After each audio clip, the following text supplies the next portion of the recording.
Good afternoon, everyone. My name is Tim Selden, and this is the Montessori Foundation's weekly webcast on Tuesdays, 1 o'clock Eastern Time, Finding the Perfect Match, to recruit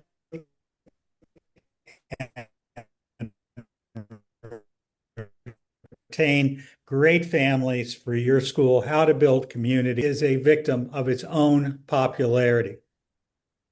And that we have attracted all kinds of families who come to us for all the wrong reasons. I think that we have expanded spaces, we've hired teachers, we've trained teachers, we all have seats we need to fill, and it's a challenge. Today's topic is really much more mundane. It's about answering machines and why I hate them and Ah, why I yeah. recommend that ideally we don't use them. So, probably all three of you who are here on a July afternoon probably agree. I'm betting. Am I right? Hate Not them. that you can, not that you don't have to use them sometimes. I mean, if you don't have someone sitting there who can answer within three rings, or you're not willing to be in the classroom with toddlers with a cell phone in your hand and talk to a parent at 2 in the afternoon.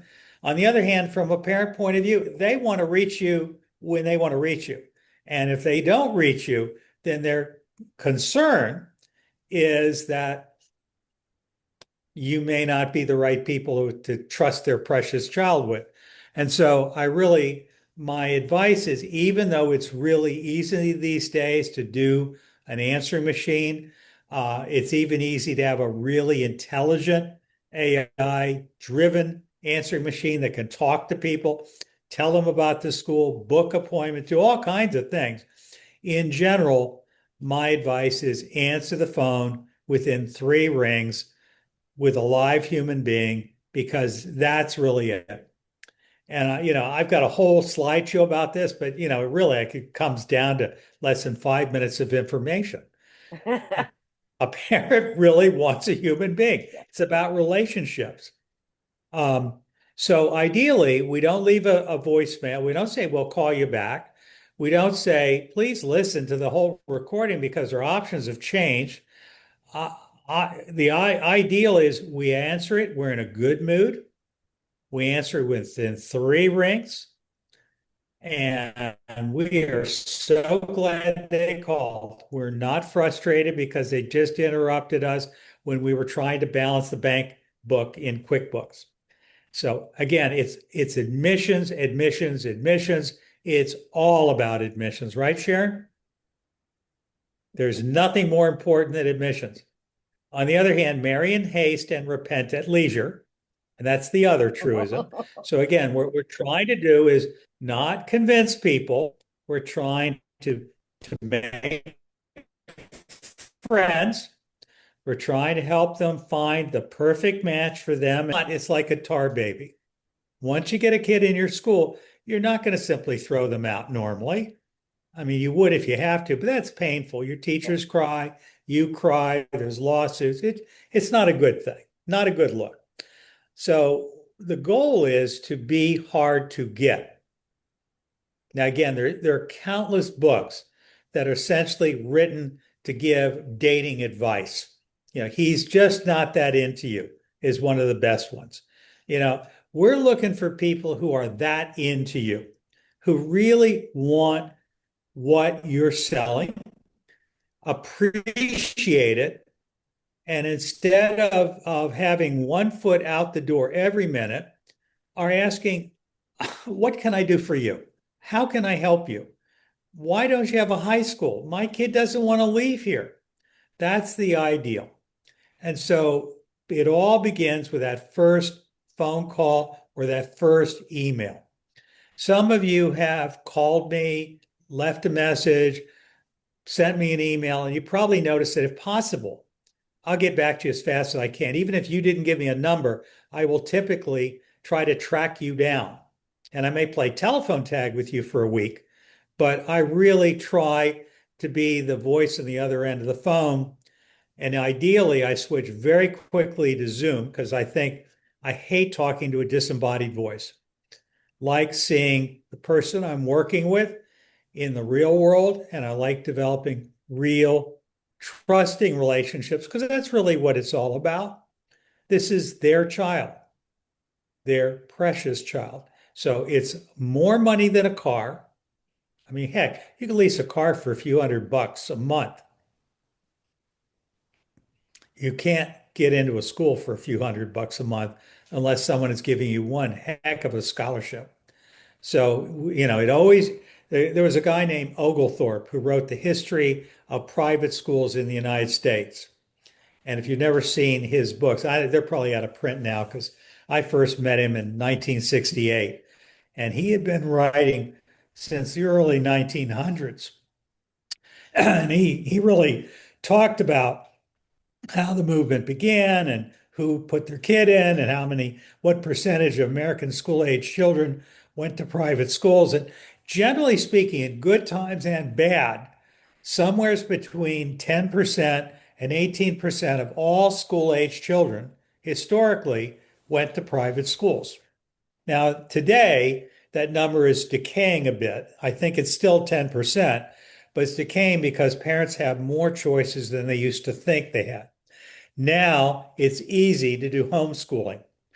You can use Florida Virtual School, you can use K1. It's probably not even to cost you a dime because probably your state public school system makes it available. Some people are crazy enough to pay to homeschool their kids. Lisa Reiner has a young man, and I think you paid a fair amount of money to send him to a Montessori high school online. But more and more people, for religious reasons, or because they're scared of school shootings, or because of worry about sexual abuse, or that they'll learn ungodly things of some sort, they're just worried. They want to raise their precious child at home. And I'm just amazed that anyone today can afford to stay home and be their child's educator. But there's a lot of them.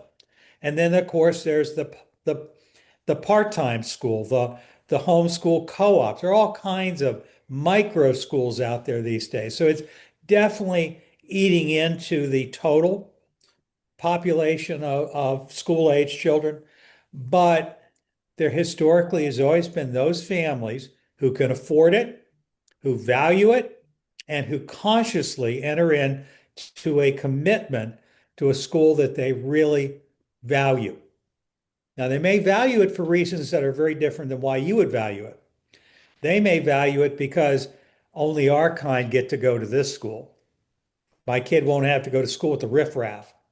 The families he goes to school with will all be good Christians, all good Jews, whatever. Um, we're going to teach the Bible. I mean, there are all kinds of reasons why people choose schools. There are schools in the greater Baltimore area, greater Washington area that are more expensive than most colleges Mhm. and that have facilities as good as good colleges. There are all kinds of schools. So again, the whole secret is clarity is the key to success, figuring out who you are, trying to figure out who would love you for what you are instead of trying to get on your board and change you is part of the deal. But we also have to really work hard because of declining birth rates, a shrinking pool of children that we could draw from. More and more people are entering the private school field. Now, we're not seeing a lot of schools opening up, but the ones that are coming are generally being funded by venture capital. So I don't know if you know it, the childcare industry, the daycare industry has pretty much gone to the field of Manhattan or Chicago or San Francisco venture capital, big time. Same thing with summer camps. Lots of them went from being owned by a family, owned by a private school, owned by a church. So more and more of the industry is being consolidated in the corporate field, multi-center operations, software to make it possible to run 100 location school from one desk. It's just amazing. However, in the private Montessori school range, it's still pretty much you and me. We're out there and it's a labor of love. And I think what we want to do is make sure that whether we're working for a congregation, whether it's a nonprofit, whether it's our family business, it's something we care about and we want to protect it. And that's the bottom line. It's all about relationship. Because if someone's going to spend 1,500 to 2,500 or more a month, again, somewhere's between $18,000. I know some schools that are charging less than 10. I don't know how anyone can do that and Mhm. survive, all the way up into the $80,000 range and still struggle to make the budget balance. And that's an interesting conversation we ought to have there because I think a lot of these schools they have really gone out of control in terms of their expenses. Yeah. However, the bottom line is we have to work hard to make sure that we fill our spaces. And the first way to do that is by answering the darn phone within the first three rings. Let me stop and invite you all to talk because I've got three incredibly committed, passionate people out there. Tim, I certainly agree with you in terms of the telephone. What is your opinion of having the website contain that first contact, basically, where they're going to sign up online for a tour or whatever it may be? Oh, I hate it. absolutely. I hate Well, it. I don't hate it. I think it's fine. I don't personally like doing it because I find it difficult to look at the Calendly or whatever tool they're using, when they have an opening versus when I have an opening. Um, Go Well, ahead, if you, tell me more about why you hate that. I hate's a strong word, except I really don't like it. Let's put it that way. That's much nicer sounding. Um, I don't like it because it takes away the first personal contact, which I like. Mhm. Even if they schedule it through the website and you can set up the certain dates that you're going to have it, you can always set a maximum number, all that kind of good stuff.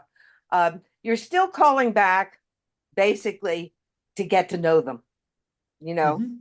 but it's after the fact in a sense, because if they've already gone to the step of saying, yes, I want to come see you, they may not be appropriate.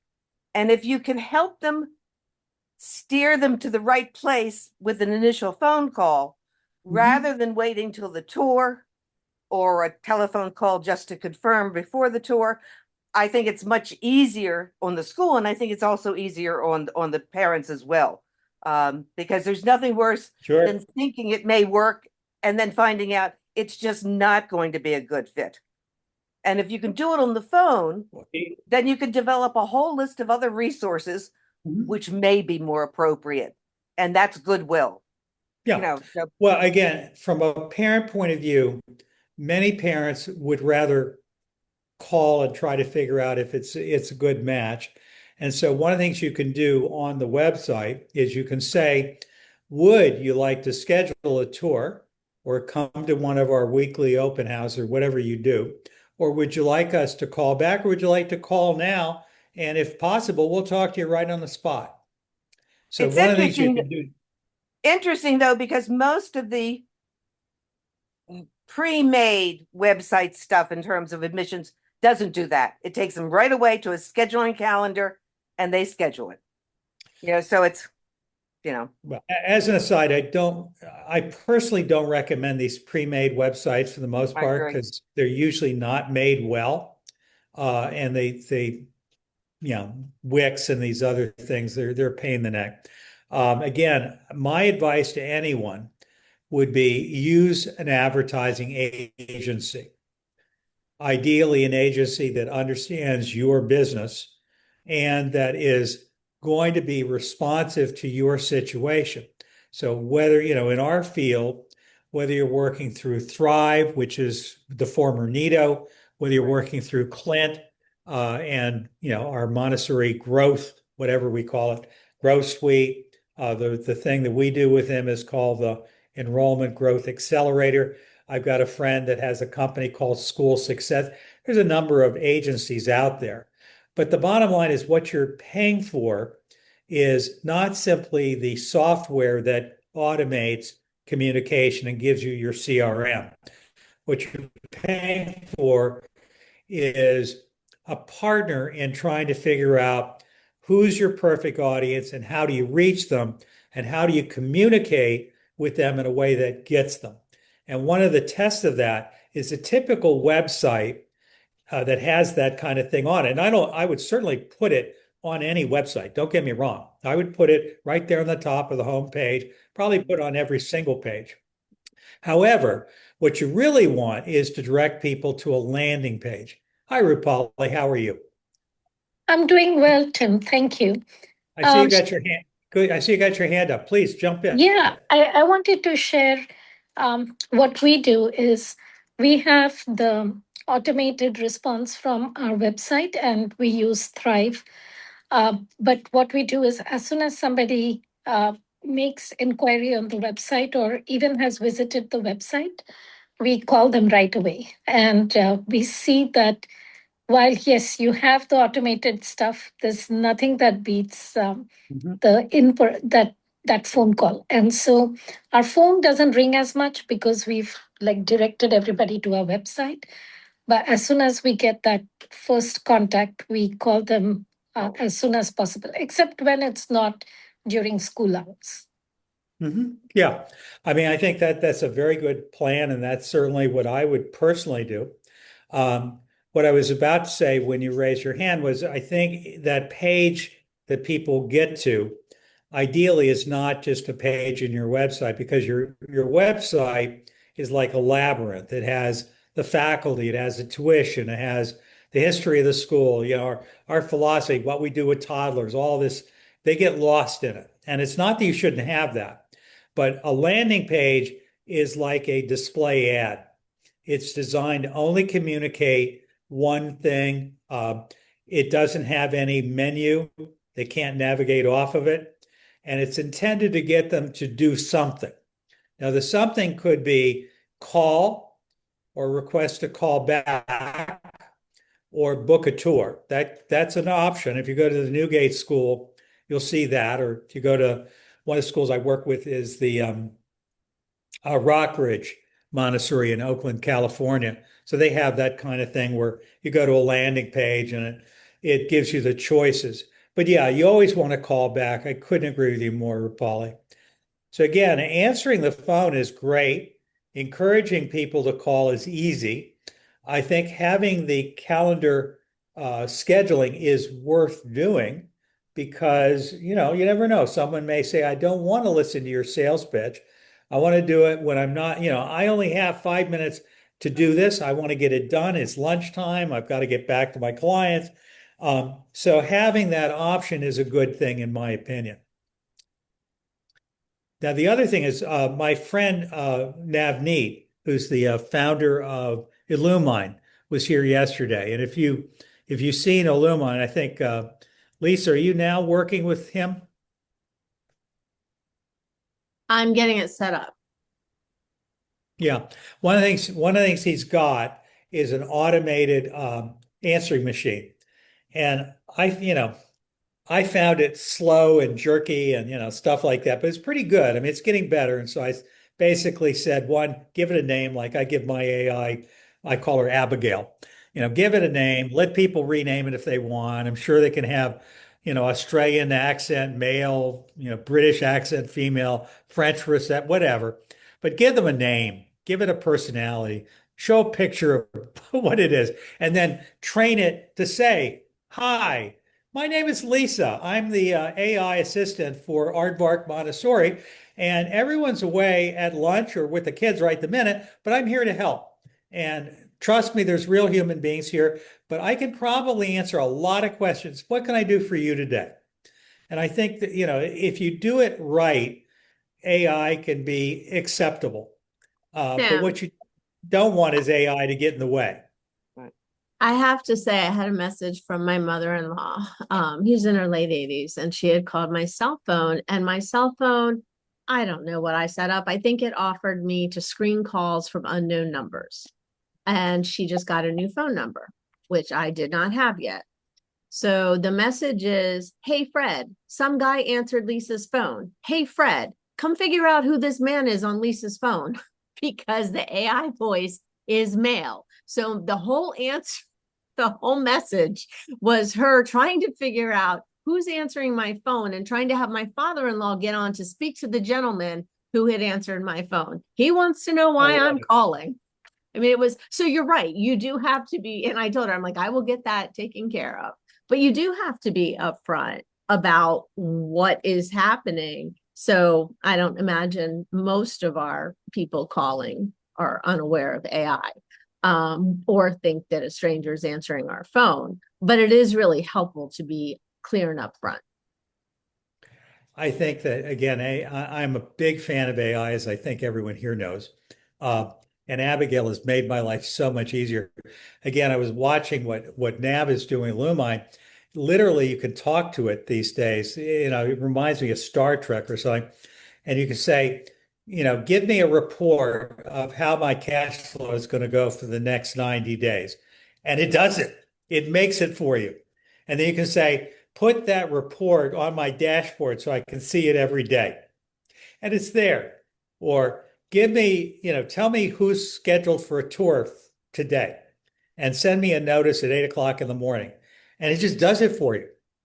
So those are pretty good examples of where it's useful. And I'm sure we're going to find lots of other examples where it's embarrassing in some way, shape, or form. Like, I mean, one of my worst nightmares, in fact, my friend Sandy from Rockridge, her AI sent out contracts for more kids than she had spaces. And in California, they're very strict. So she had to contact people and say, I'm so sorry. We over-enrolled. We can't actually offer you a space, even though they had signed their contract. Fortunately, she had not countersigned it yet. So there's interesting things happening, but it is all about relationships. Again, I can't emphasize enough that whether you're big, whether you're small, I think I'm not sure what it takes to make the phone ring. I go through periods where schools that I consult with tell me that Google ads and Facebook ads aren't working and they feel like they're getting nowhere. I think the world keeps changing because, again, these days, a lot of times, people usually, they either see an ad on Facebook, which I think is a great way to do it. Although, again, I've had clients who get, 20 people sign up for a special weekend open house, of which only one is legitimate. The rest are all people who had no clue what they were doing. And how you do that, how you actually sign up, put your name down, sign up to come, get multiple text and email messages, just a reminder that you have an appointment, and they never bother to call back. I don't know what that's all about. However, I think a lot of people these days are using AI to find schools. I would. I'll go to Google AI and I'll say, what restaurants are open? Like Nav Need was with me and he's a vegetarian. And we don't have a lot of really good vegetarian restaurants in the area where I am. And so I said, I've got a friend with me from India, and what restaurants would be a great choice for someone who is looking for a nice dinner, vegetarian? AI came up with great solutions. And I think the bottom line is, I'm guessing that the criteria, other than paid ads, Facebook is paid, Google is paid, but Google is someone who's searching for you. And again, we just don't know. I think that the technology is changing so fast, we've got to stay on it. And that's what I appreciate about companies like Thrive and Clint, who's of Ames. That's what they do. They have to stay on top of how things change. What does it take to make your website really searchable? What does it take to make a landing page that will get they call it conversions, so they actually get what you want? But it all comes down, just as you said, Margot, to a conversation between you and a parent. Yep.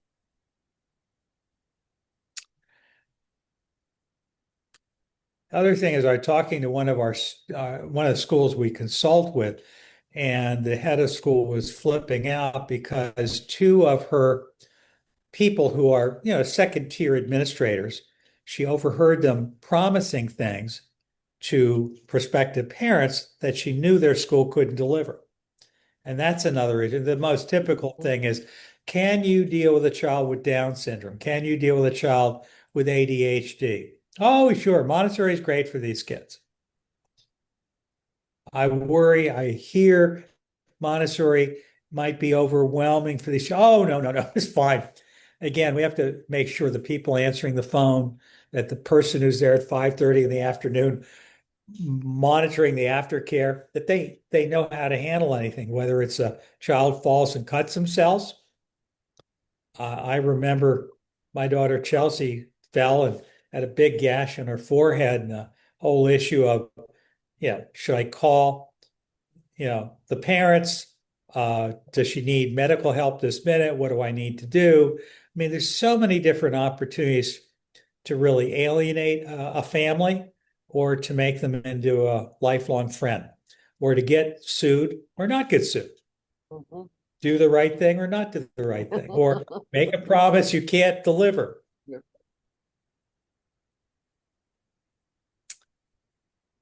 Anyone else?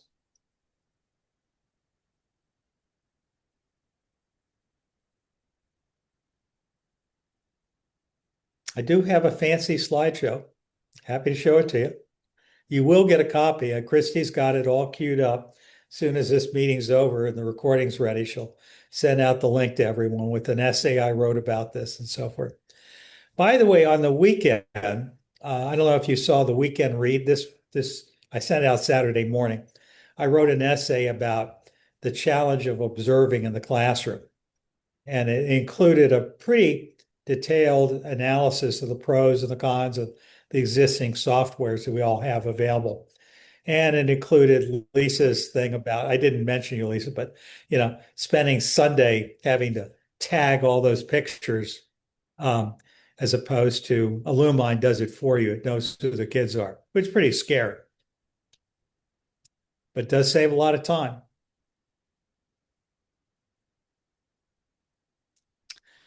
So talk to me about your own situation. We've got, I think, four or more of you online. How are your schools doing? How's enrollment going? What challenges are you dealing with? Or is everything going great?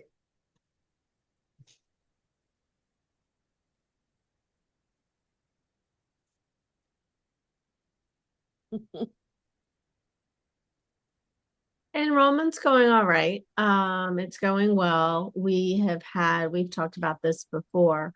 The economy and expenses jumping up has impacted families, and it's made them more on the fence about committing, especially the kindergartens who could go to school for free. They just are more worried as their budget items. And I feel it too. Like, I feel it for school. Our insurance jumped significantly last year. We had a huge jump relative to every other increase. And all of our expenses have been inching and inching and inching up, in addition to, salary costs, which, are expected. And, I like for most of the money to go into salary costs and everything else, but all of the other expenses, cutting the lawn with gas jumping, that jumps, they're just, every expense is really inching up, and it just makes things tighter and tighter and tighter. And that's not the most comfortable feeling, but it's it's livable. Are you doing anything to incentivize people? We're working on that, and I've worked with families, and we, in addition to this isn't going to sound right. Anyone who needs something other than what we offer, we customize to match what they're looking for. Not, obviously not in tuition, but adjusting payment plans and things like that, or offering other options. So we are looking at ways to make it easier for all of the families, because we certainly don't want anyone in an uncomfortable position. Well, the idea of the payment plan, for example, if you have a 9 month school year and you take 9 months, you let them pay it over 12 months, that's certainly one option to keep people because it's the old rule that it's easier to keep someone than to get someone new to take their spot. So, almost anything you do, whether it's insurance, maybe not these days with insurance, but with insurance, with Sirius XM, with almost anything, if you call up and you say the Washington Post or the Baltimore Sun, I'm looking to cancel my subscription, they're going to hand you off to someone who will offer you a deal. And some people will say, I'll give you 2 months. Like I just canceled a service. It was Apple, and the Apple Plus TV thing. And they said, well, we got a deal for you. We'll give it to you for half price for 2 months. I said, no, I'm going to cancel. And they didn't go any further. But a lot of times you can renegotiate with companies that you feel like you've got a shot. It's worth, if you don't ask, you don't get. The same thing's going to happen with parents with our school. They're nervous. They're thinking about leaving. And we need to deal with the issue of, do we let those kindergartners slip out the door because the family's scared? Or is there anything we can do to keep them there? So that's my question to all of you is, do you make them do financial aid or do you cut them a deal on the spot? Do you have that kind of authority?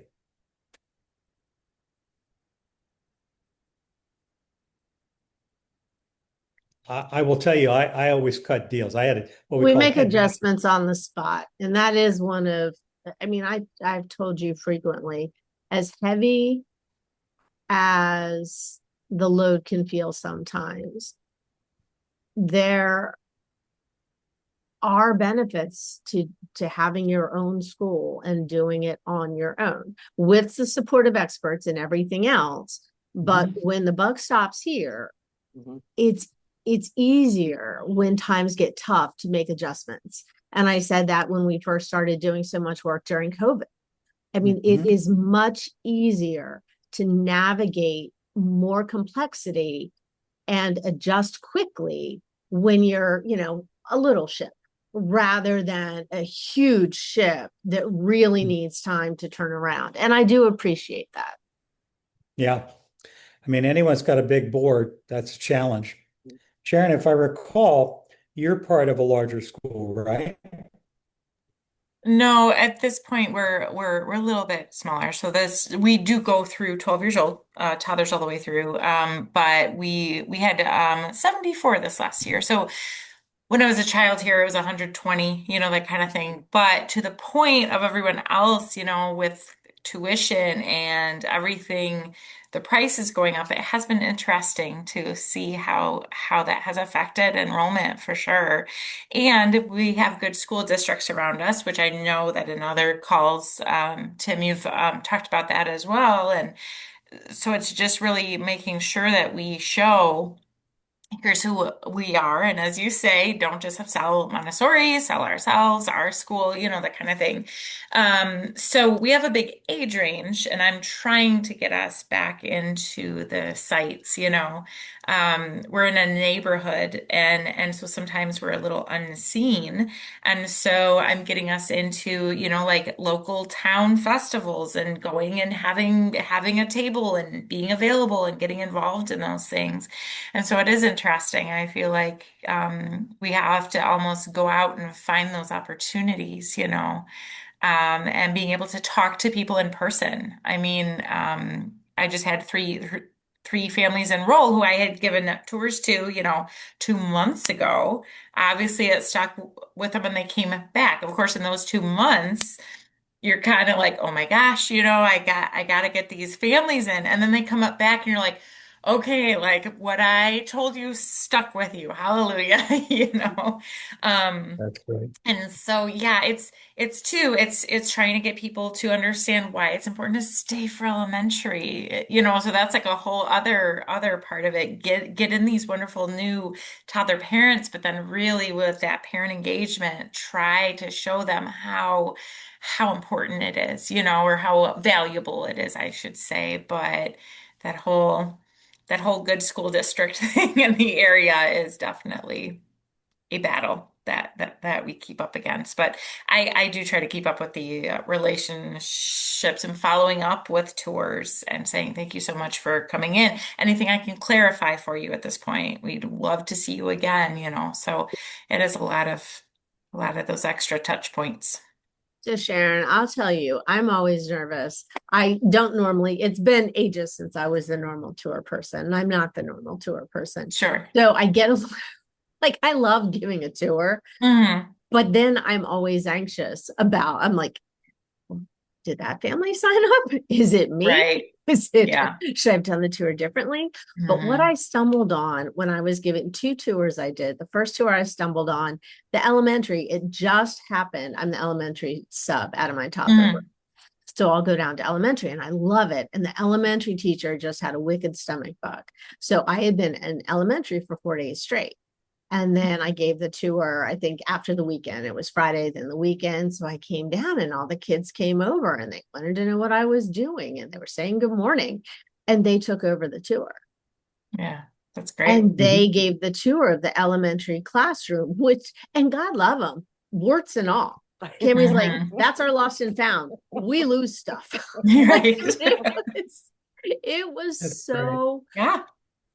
like, if you have a script, like it wouldn't have been anyone's most comfortable script because Right. it was warts and all. Hmm. However, like they also did all the bright spots too. Yeah, for And sure. the next time I was doing an elementary tour, I chose to do my part and turn the classroom Sure. over and let Mhm. them do the tour. And I highly recommend doing that. Sure. It Yeah, was that's it a was great fun for me, and point. the kids loved it, and so did the adults. Yeah, well, that's a good point. Mhm. For those of you who are part of the Monastery Family Alliance, and I know, Lisa, you've looked at it. Bye, Rapali. See you. And Sonia, I saw your note. Thank you. I'm glad you liked the essay I sent out. For those who are part of Family Alliance, we're getting ready to do the big, you know, push for getting ready for school, why we do it, where's all the money go? Yeah, it's getting expensive and so forth. So get your families into the software. If you haven't done that yet, do it ASAP. The other thing is we're getting ready to start. I mean, I'm sending out weekly emails to everyone. Right now, I've been sending out to just everyone. So you're probably seeing them whether you're part of the alliance or not. Um, so we're doing like an e-news, the Montessori Family Alliance e-news. But we are getting ready to start doing like parent town halls and, guest speakers, Paul Epstein, uh, Christina DiStefano, all sorts of things that we think will be useful to parents. And of course, we'll also record them and make them available on the usual suspects. But again, we're doing stuff for the members. Our vision is to turn it into an actual membership instead of just like a library. So I don't know how well that'll work, but we're trying. So again, any feedback that those of you who are part of it and those of you who are not part of it, why you don't do it, whatever. We're trying to figure out what works and what doesn't work. Anyone else who has anything you want to bring up today?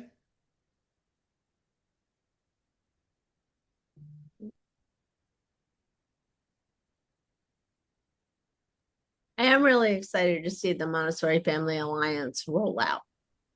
It just looked fantastic when you and Clint did the preview. I was so excited. I told you then I kept touching my screen and trying to click on things because I was just so curious. So I'm Well, really you've got an excited. account, don't you? Yeah, I'm really excited to share it with the families and to Well, see what they think yeah, because right after this meeting, I'm sitting down with Clint and the staff of the foundation.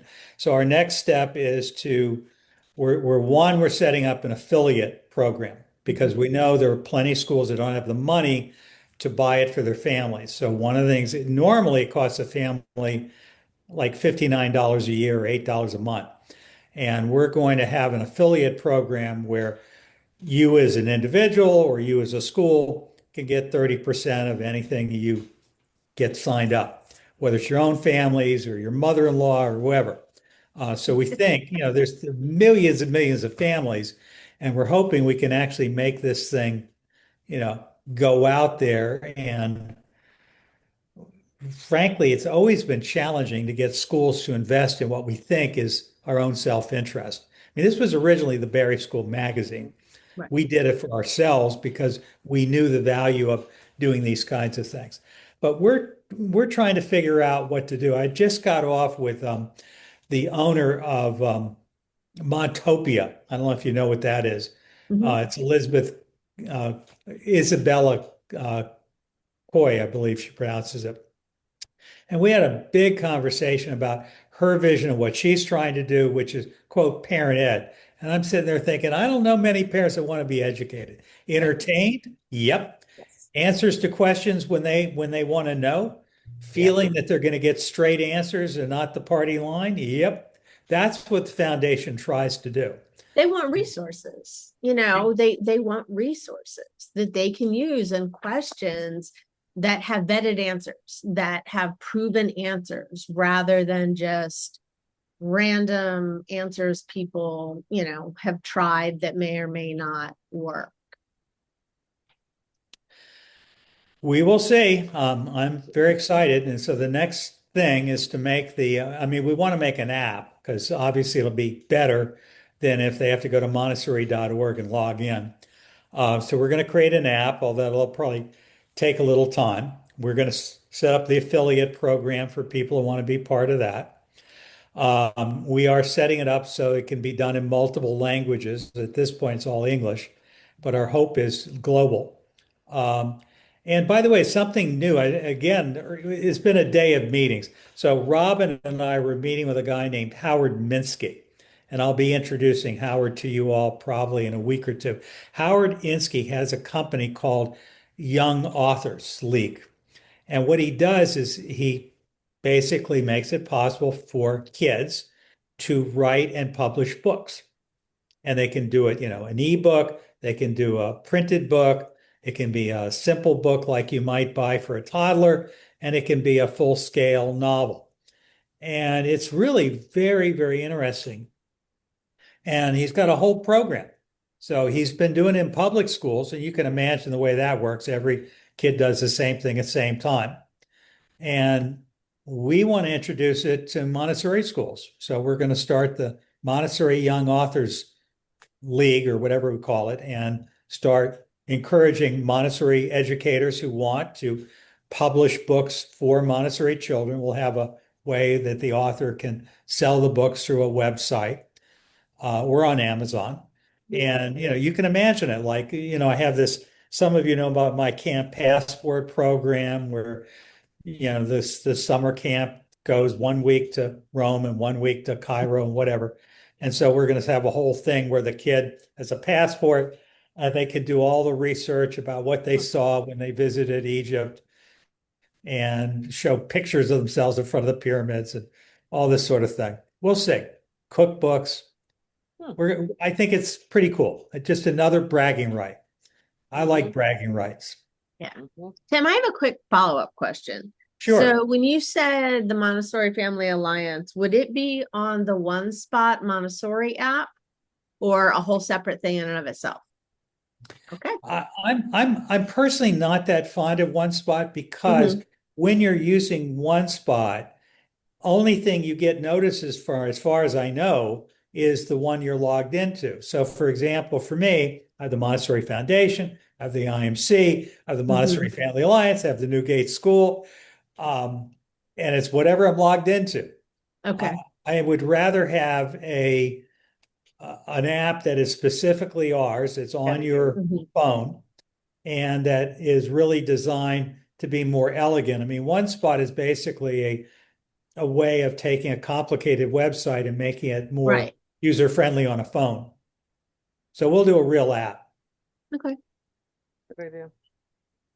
So that's the goal. And I want to do a makeover of the website because it's okay, but it's muted colors and it's a little bit hard for me at my age to read the fonts, and I want to make it better.